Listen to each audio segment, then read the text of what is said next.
नमस्कार दोस्तों, मैं हूं संतोष पाठक और आप लोग देखना शुरू कर चुके हैं संतोष पाठक ऑफिशियल यूट्यूब प्लेटफॉर्म। एक दिन के ब्रेक के बाद एक बार फिर से आपका हमारे इस यूट्यूब मंच पर, हमारे इस यूट्यूब प्लेटफॉर्म पर स्वागत है। और एक बार फिर से आज मैं देश के युवाओं, भारतीयों के रोजगार से जुड़े एक सबसे बड़े मुद्दे को लेकर सामने आया हूं। देश के प्रधानमंत्री नरेंद्र मोदी को 17 सितंबर से पहले ही जन्मदिन की बधाई देने वाले अमेरिका के राष्ट्रपति डोनाल्ड ट्रंप एक के बाद एक बार फिर से भारत के विरोध में, भारत के खिलाफ में, भारतीयों के विरोध में कड़े और बड़े फैसले लेते हुए नजर आ रहे हैं। और इस बार तो उन्होंने सीधे सीधे भारतीयों के पेट पर लात मार दी है, यानी भारतीयों के नौकरियों पर बड़ा हमला कर दिया है। अमेरिका में जाने का सपना देखने वाले भारतीयों के सपनों को तोड़ने का काम किया है। लेकिन दुर्भाग्यपूर्ण स्थिति, सबसे बड़ी चिंताजनक स्थिति यह है कि हमारे प्रधानमंत्री, हमारे देश की सरकार पूरी तरह से चुप है। कहीं कोई सुगबुगाहट नजर नहीं आ रही है। इससे जुड़े एक एक तथ्यों को मैं आपके सामने रखूंगा, इससे जुड़े एक एक तथ्यों की जानकारी मैं आपको दूंगा और इसके साथ ही मैं आपको यह बताऊंगा कि आखिर क्यों डोनाल्ड ट्रंप एक के बाद एक भारत के पीछे, भारतीयों के पीछे, भारत के मान सम्मान और भारत के प्रतिष्ठा के पीछे पड़े हुए हैं। लेकिन उससे पहले जरा मैं आपको जानकारी दे दूं। अमेरिका में जाने का सपना ज्यादातर भारतीय देखते हैं। भारत में जिस तरह से एक वर्किंग स्टाइल है, लाल फीताशाही है, उसको देखते हुए भी प्रतिभाशाली भारतीय युवा जो है वो अमेरिका जाकर नौकरी करना चाहते हैं। और H1B वीजा लेने के मामले में, यानी H1B वीजा लेकर अमेरिका जाकर नौकरी करने के मामले में सबसे आगे भारतीय है। यानी अमेरिका ने जितने लोगों को H1B वीजा दे रखा है अमेरिका में नौकरी करने के लिए, उसमें 73% भारतीय हैं, सिर्फ 12% चाइना के हैं, 1% फिलीपींस के, 1% कनाडा के, 1% दक्षिण कोरिया के और 11% अन्य देश से है। ये जो डाटा है ये माइग्रेशन पॉलिसी वेबसाइट के अनुसार है, भास्कर ने इसको छापा है। और इसके साथ ही जो बड़ी कंपनियां जो भारतीयों को अमेरिका में नौकरी ऑफर करती है उसमें अमेजन है, टीसीएस है, माइक्रोसॉफ्ट है, मेटा यानी फेसबुक और व्हाट्सएप वाली कंपनी है, एप्पल है जिसके मोबाइल लेने को लेकर किस तरह से लंबी लाइनें दिल्ली और मुंबई में लगी थी आपने देखा होगा, गूगल है जिसके बिना आज के जीवन की कल्पना नहीं की जा सकती, जेपी मॉर्गन है, वॉलमार्ट है, डेलाइट है। ये तमाम जो कंपनियां हैं ये H1B वीजा ऑफर करती है नौकरी के लिए। और नौकरी देने के मामले में इनका जो सबसे पहला भरोसा होता है वो भारतीयों पर होता है, भारतीय युवाओं पर होता है। लेकिन जैसा कि मैंने कहा कि अमेरिका के राष्ट्रपति डोनाल्ड ट्रंप ने अब भारतीयों के पेट पर लात मारने का काम किया है। एक बड़े आदेश पर, एक बड़े फैसले पर उन्होंने हस्ताक्षर कर दिया। और क्या है, अमेरिका में H1B वीजा लेने के लिए जो अब तक खर्च आता था, ये जो लागत लगती थी वो 6 लाख रुपए तक के आसपास लगती थी। ये मोटा मोटी 3 से 6 लाख रुपए के बीच में लगती थी। इसको बढ़ाकर अब अमेरिका के राष्ट्रपति डोनाल्ड ट्रंप ने 88 लाख रुपए कर दिया है। जी हां, H1B वीजा लेने की लागत जो 6 लाख रुपए हुआ करती थी वो 88 लाख रुपए कर दी है। अब ये सोचिए कि कितने भारतीयों की नौकरी पर या अमेरिका जाकर बसने का, अमेरिका जाकर नौकरी करने का सपना देखने वाले कितने भारतीयों के सपनों को तोड़ने का काम देश के प्रधानमंत्री नरेंद्र मोदी के करीबी मित्र, तथाकथित करीबी मित्र कह लेते हैं अब, अमेरिका के राष्ट्रपति डोनाल्ड ट्रंप ने किया।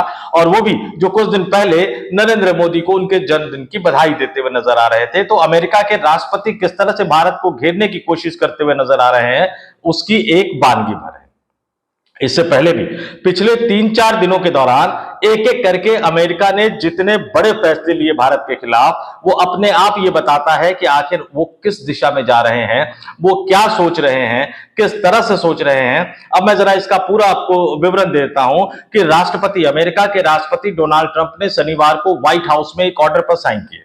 और इस ऑर्डर से पहले, जहां तक मैंने आपको बताया कि H1B वीजा की जो एप्लीकेशन फीस थी वो 6 लाख रुपए तक के लगभग थी, यानी अधिकतम 6 लाख रुपए थी, उससे कम भी थी अलग अलग कैटेगरी में। लेकिन अब अमेरिका के राष्ट्रपति ने जो फैसला किया है, जिस ऑर्डर पर उन्होंने हस्ताक्षर कर दिए, अब अमेरिका में H1B वीजा लेने के लिए $1 लाख की एप्लीकेशन फीस वसूली जाएगी। $1 लाख, यानी भारतीय रुपए में अगर इसको कन्वर्ट करें तो लगभग 88 लाख रुपए, यानी जो 6 लाख रुपए में H1B वीजा मिलता था अब उसकी कीमत अमेरिका ने 88 लाख रुपए कर दी। और आंकड़ों के हिसाब से बता चुका हूं कि H1B वीजा लेने में दुनिया के तमाम देशों से कहीं कहीं कहीं ज्यादा आगे भारतीय हैं, तो अमेरिका के राष्ट्रपति डोनाल्ड ट्रंप का ये फैसला सीधे सीधे भारत और भारतीयों के हितों के खिलाफ है। इसके अलावा Trump gold card, Trump platinum card और कॉर्पोरेट गोल्ड कार्ड जैसी सुविधाएं शुरू की गई है। अमेरिका में रहने का जो रेजिडेंसी का जो अधिकार है उसको लेकर भी राशि जो बढ़ाई गई है। लेकिन H1B वीजा का जो फैसला किया है अमेरिका के राष्ट्रपति डोनाल्ड ट्रंप ने, उसका असर सीधे सीधे आईटी प्रोफेशनल्स पर पड़ेगा, सीधे सीधे भारत से जाने वाले आईटी प्रोफेशनल्स पर पड़ेगा, यानी भारतीय युवाओं पर पड़ेगा जो अमेरिका में जाकर रोजगार का सपना देखते हैं, जो अमेरिका में जाकर नौकरी करने का सपना देखते हैं। और भारत की आईटी कंपनियां हो, भारत की टेक कंपनियां हो, हर साल हजारों कर्मचारियों को H1B वीजा पर अमेरिका भेजती है। लेकिन क्या अब वो ऐसा कर पाएगी जब 6 लाख रुपए की राशि को बढ़ाकर सीधे सीधे 88 लाख रुपए कर दिया गया है? तो ये हमें सोचना पड़ेगा। आपको बता दें कि भारत हर साल लाखों इंजीनियरिंग और कंप्यूटर साइंस के ग्रेजुएट तैयार करता है जो अमेरिका की टेक इंडस्ट्री में बड़ी भूमिका निभाते हैं। अमेरिका को एक सुपर पावर बनाने में, अमेरिका को ताकतवर बनाने में भारतीय युवाओं के दिमाग की एक बड़ी भूमिका है। इन्फोसिस हो, टीसीएस हो, कॉग्निजेंट हो और HCL जैसी कंपनियां सबसे ज्यादा अपने कर्मचारियों को H1B वीजा स्पॉन्सर करती है। कहां तो यहां तक जा रहा है कि अब भारत अमेरिका को सामान से ज्यादा लोग निर्यात करता है। जी हां, ये ब्रेन एक्सपोर्ट जो कहा जाता है ना, वो थ्योरी है।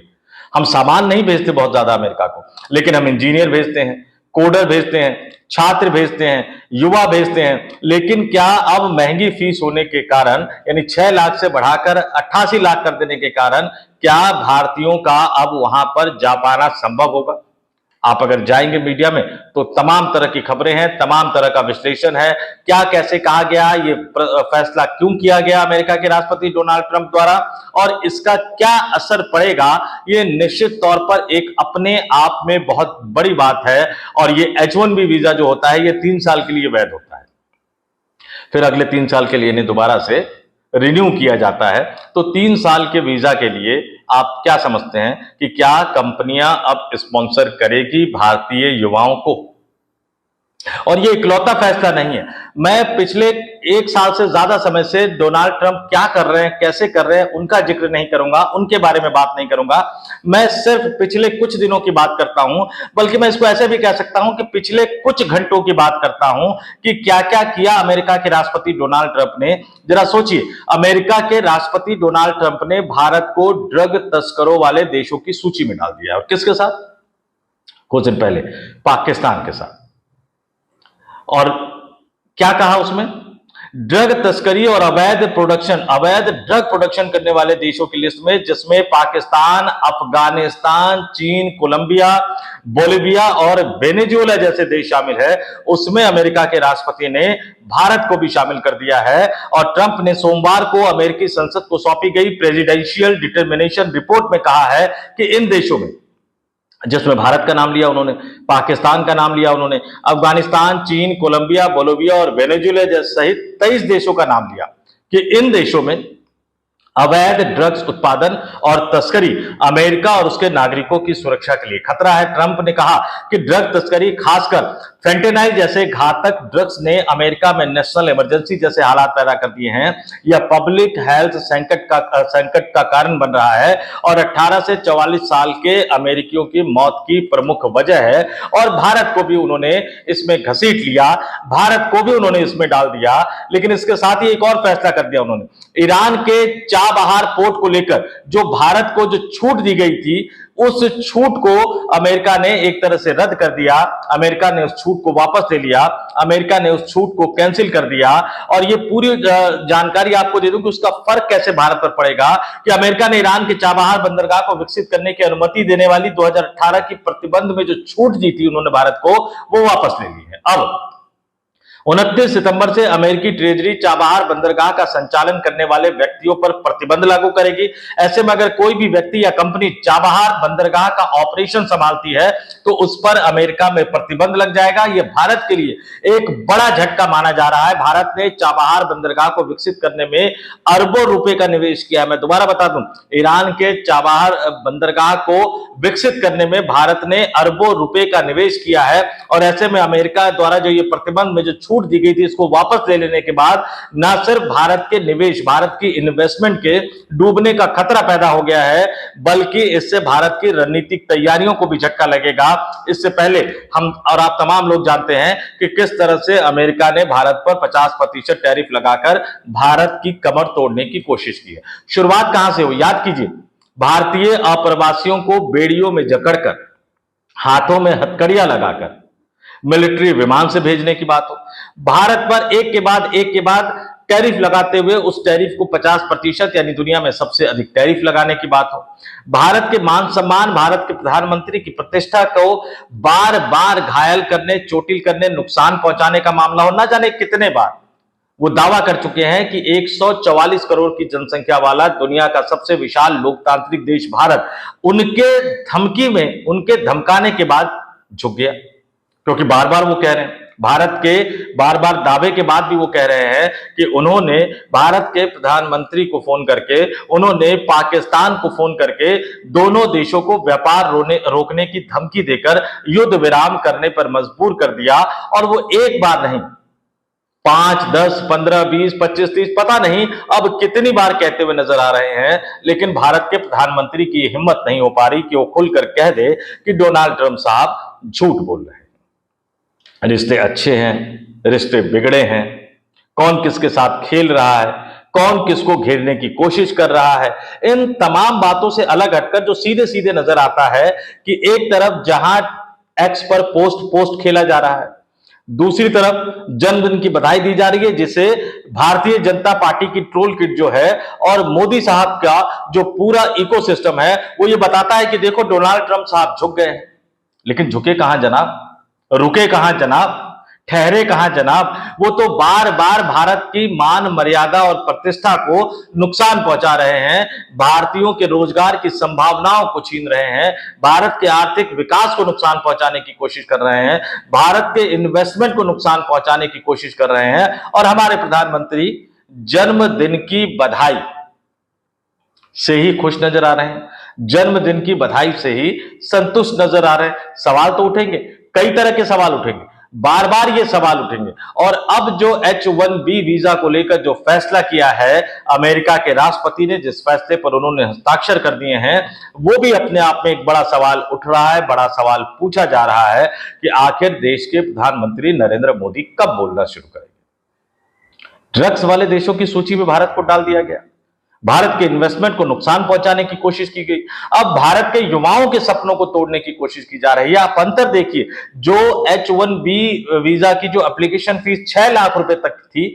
यानी अधिकतम 6 लाख रुपए तक थी, उसको सीधे सीधे 2, 4, 5, 6, 7, 8 गुना नहीं, सीधे सीधे बढ़ाकर 88 लाख रुपए कर दिया गया। अब सोचिए, लगभग 15 गुना की राशि की बढ़ोतरी कर दी है। और अमेरिका के राष्ट्रपति ये जानते हैं कि इस H1B वीजा का सबसे ज्यादा लाभ अगर कोई हासिल करता है तो भारत की टेक कंपनियां करती हैं, भारत की IT कंपनियां करती हैं, भारत के IT प्रोफेशनल्स करते हैं, भारत के युवा करते हैं। और जाहिर सी बात है कि उन्होंने ये फैसला सीधे सीधे भारतीय युवाओं को नुकसान पहुंचाने के लिए किया है।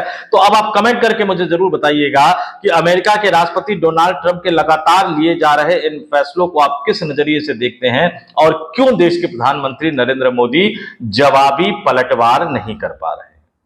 क्या दोस्त के कारण अटका हुआ है मामला? अब तो दोस्त का नाम भी नहीं ले सकते, हालांकि अदालत ने स्टे लगा दिया है, लेकिन उनके करीबी मित्र धन्ना सेठ मिस्टर ए साहब का नाम भी नहीं ले सकते। लेकिन आप कमेंट करके जरूर बताइएगा कि आपका इस स्टोरी के बारे में क्या मानना है, अमेरिका के राष्ट्रपति के फैसले, देश के प्रधानमंत्री नरेंद्र मोदी की चुप्पी के बारे में आपका क्या मानना है। इस वीडियो में इतना ही, मुझे यानी संतोष पाठक को दीजिए इजाजत। जाते जाते फिर आपसे अपील करूंगा, आग्रह करूंगा, वीडियो पसंद आए तो लाइक कीजिए, शेयर कीजिए, अपने पास तक मत रोका कीजिए। अगर वीडियो आपने देख लिया तो 4-5 लोगों तक कम से कम फॉरवर्ड, 5 लोगों तक कम से कम इसको फॉरवर्ड कर दिया कीजिए।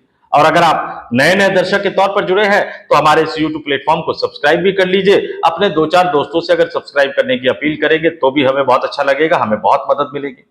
आप चाहे तो स्पेशल व्यूअर के तौर पर, मेंबर के तौर पर हमारे इस YouTube प्लेटफॉर्म को ज्वाइन भी कर सकते हैं। इससे हमारी टीम की आर्थिक मदद भी मिलेगी। आर्थिक मदद करने के लिए हमारा जो यूपीआई कोड है, हमारे अबाउट सेक्शन में जाएंगे, उसमें यूपीआई कोड भी है।